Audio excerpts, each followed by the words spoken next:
नमस्कार, मैं सीमा कुंडू स्वागत करती हूँ आप सभी का हमारे चैनल लेट्स फ्लाई मोटिवेशन में। अगर आपने चैनल को सब्सक्राइब नहीं किया है तो पहले चैनल को सब्सक्राइब कर दें ताकि हर नई वीडियो सबसे पहले आप तक पहुँचे। तो चलिए शुरू करते हैं। एक बार एक कॉलेज में नई मैडम आई। वो शुरू से ही सब बच्चों से बहुत अच्छे से तरीके से बात करती थी, जिससे कि बहुत ही जल्द बच्चे उस मैडम के साथ घुल मिल गए। एक दिन फ्री पीरियड में बच्चे और वह मैडम आपस में बातचीत कर रहे थे। एक लड़की ने उस मैडम से उनकी उम्र पूछी। मैडम ने बताया कि वह 38 साल की हैं। तो फिर एक लड़के ने पूछा कि उनके कितने बच्चे हैं। उन्होंने जवाब दिया कि मेरी शादी नहीं हुई है। लड़कियां हैरान थी कि इतनी खूबसूरत होकर भी अभी तक शादी क्यों नहीं हुई।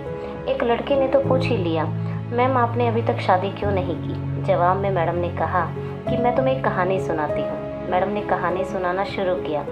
एक गांव में एक औरत थी जिसकी 5 बेटियां थी। उसका पति बहुत परेशान था क्योंकि वह बेटा चाहता था। पति ने अपनी बीवी को धमकी दी कि अगर इस बार बेटा नहीं हुआ तो वह उस नवजात लड़की को बाहर फेंक देगा।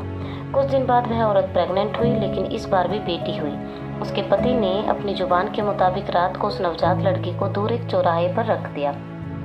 बेचारी माँ अपने नई जन्मी बच्ची के लिए रोती रही, लेकिन कुछ नहीं कर पाई। अगले दिन उस औरत का पति उस लड़की को देखने गया तो देखा वह लड़की वहीं चौराहे पर पड़ी थी।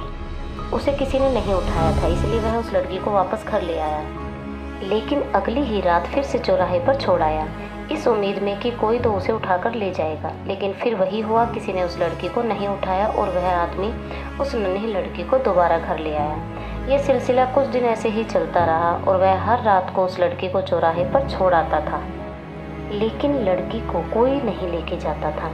इसलिए अब उस आदमी ने सोचा कि भगवान की यही मर्जी है कि इस लड़की को मैं ही पालूं। यह सोचकर वह लड़की को घर तो ले आया, लेकिन कभी उसे ठीक से प्यार नहीं किया।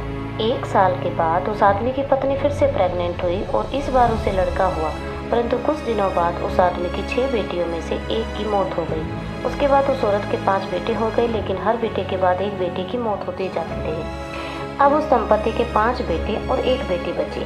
जिस बेटी से बाप अपनी जान छुड़ाना चाहता था, जिसे वह चौराहे पर छोड़ आया था, सिर्फ वह बेटी अब जिंदा है। सब बच्चे बड़े हो गए और सबकी शादियां हो गई और माँ की भी मृत्यु हो गई। लेकिन अब उस आदमी के जितने भी लड़के थे वो सब उसे छोड़कर दूर शहर में जाकर बस गए और अब कभी कभार ही आते हैं। वह आदमी अब बूढ़ा हो चुका है और अपनी देखभाल खुद नहीं कर सकता। अपनी पूरी कहानी के बाद टीचर ने कहा कि तुम लोग जानते हो जिस लड़की को वह बाप चौराहे पर छोड़कर अपना पीछा छुड़ाना चाहता था वह कौन है? वह मैं हूँ। मेरे पापा अब इतने बूढ़े हो चुके हैं कि वो ठीक से खाना भी नहीं खा सकते। मैं उनकी देखभाल कर रही हूँ और इसलिए मैंने अभी तक शादी नहीं की। मेरे पिता बहुत शर्मिंदा हैं और मुझसे अपनी उस हरकत के लिए हर रोज़ माफ़ी मांगते रहते हैं, लेकिन मैं सब कुछ भूल गई हूँ। आखिर है तो वो मेरे पिता ही।